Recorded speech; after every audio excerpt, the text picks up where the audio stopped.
Anime girls and World War II tanks, what could possibly go wrong? Girls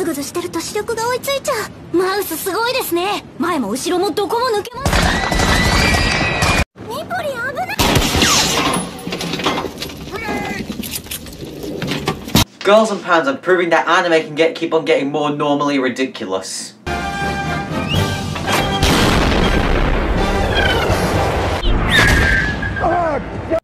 Anyways, the story of Girls and Panzer. The main character, Miho, is kicked out of her school because she tried to save someone during a tank match, which causes their team to lose by killing their flag tank.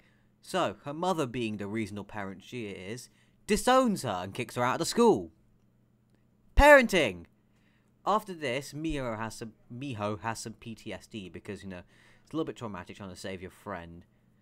And then she moves to a school called ORI High School, where they don't do a tankery course because, you know, or Senjudo in this case, as it's referred to in the anime. When Miho joins the school, you know, she has her first normal couple of days, you know, going to maths, English, genocide class, history, and the student council decide, you know what, we're just going to restart the tankery course because we have a ace tank commander in our school. Team, we have a little intro video.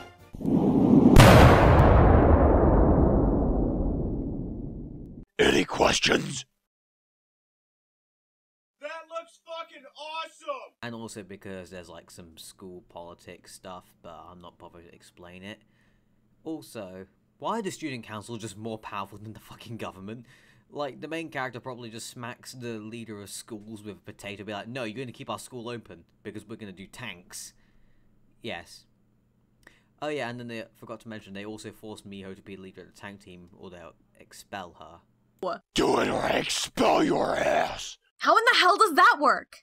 Bitch, I run this school! So once they restart the tankery course and basically get trained by the leader of the Japanese Defense Force, they first gotta actually find some tanks, which are scattered all the way across this aircraft carrier about the size of your average neighborhood.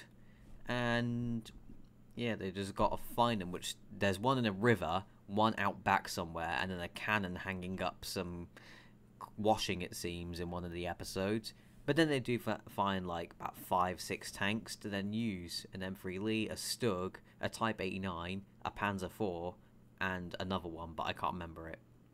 All the schools in the anime are also just parodies of countries that participated in World War II. Like, for example, Kuromorimine is actually Germany, and then St. Gloriana is Britain.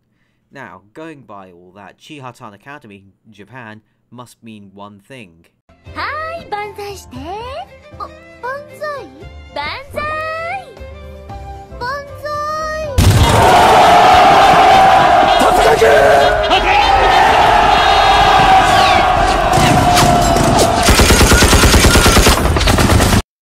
Oh yeah, I forgot to mention all the characters in the anime are just parodies of World War II participants. Roses are red, violets are blue. I'm stuck on the Eastern Front. And so are fucking you! So, the British one drink tea a lot, which is a meme. Now, there's a lot of characters in this anime, so I'm not going to mention all of them. I'm just going to mention, like, how many on this list? 7, I think. So, Miho, she's the commander at the tank, at the Panzer IV. Yukari, the autistic tank loader. Hana, she likes flowers. Sayori.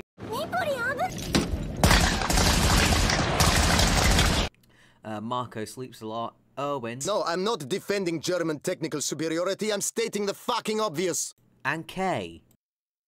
So, the pros of this anime. It's on Netflix and Crunchyroll and also dubbed into English. It has 12 episodes, which are all 20 minutes long, so you won't be wasting much time watching this anime. There's also a film, also on Netflix, that's translated into English. There's also 3 other films that are hour-long episodes, essentially, but they're not available on, like, Crunchyroll or Netflix, so you're going to have to search around for them, or potentially even buy DVD. I think one of them's on Netflix. No, not Netflix. Crunchyroll, but I'm not sure about that. The anime also sheds light on some not so well-known World War II tanks like the Stug. Well, that's a little bit on the weirder edge. People know about it, but not many people do. The T-28 Super Heavy, M26 Pershing, Crusader 3, Hetzer 38T, M3 Elite, and the Porsche Tiger, and a lot more tanks. Even the mouse gets featured in this anime. Also, they mention I say mention. They also show some other tanks and even aircraft carrier, aircraft, and some other like strange vehicles that you keep your eye out for, like a hovercraft. Another pro is that the tank models are also really accurate, minus the paint jobs. That's for the main characters. Also, the story itself is just really easy and simple to follow. It just repeats the same story for every arc, so yeah, but it makes it good somehow. The series itself is pretty wholesome, manages to also avoid the typical high school romance stuff most of the time. And also, just don't go on the subreddit for this anime. It's very cursed, and you don't want to get dragged down the subreddit for this anime, because it goes very, very dark, very, very quickly. Right, the cons of this anime, which there are a few I want to mention. So, firstly, the anime is a bit cursed and doesn't make sense, so I'll let Miho explain. Let me get this straight. Go ahead. We're on a ship that's almost 4 miles long. It's actually 5. And it's a girls' high school. What the fuck? That doesn't make any sense! Why does this show exist? Mostly so middle-aged history geeks can jerk off to tanks and high school girls at the same time. Why is this a thing? Also, in the anime, they use live rounds, like actual live rounds that physically get stuck in the tanks, and I'm surprised no one has died yet. For example, there's a scene where the mouse shoots this 128mm cannon at a Stug with 50mm of armor, and all it does is knock it over. How the fuck are they not dead? Same with the Sharpie 1 Bis. The mouse shoots it in the front and kills it. But nobody inside the tank is hurt, other than some broken glasses. That's really it. The reason why they're not dead, according to the anime, because all the tanks are coated with carbon. But even carbon is not that strong to repel 128mm of APCBC. Also, physics do not apply to this anime, because there is tank drifting, and a lot of it.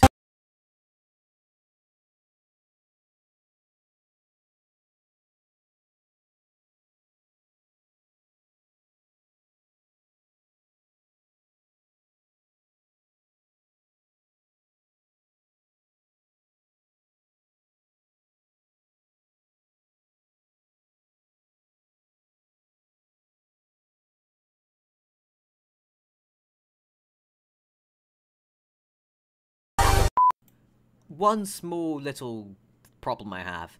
During the America vs. Ori episode, which is, I believe, episode 3 or 4, they say that the Americans have a Sherman Firefly.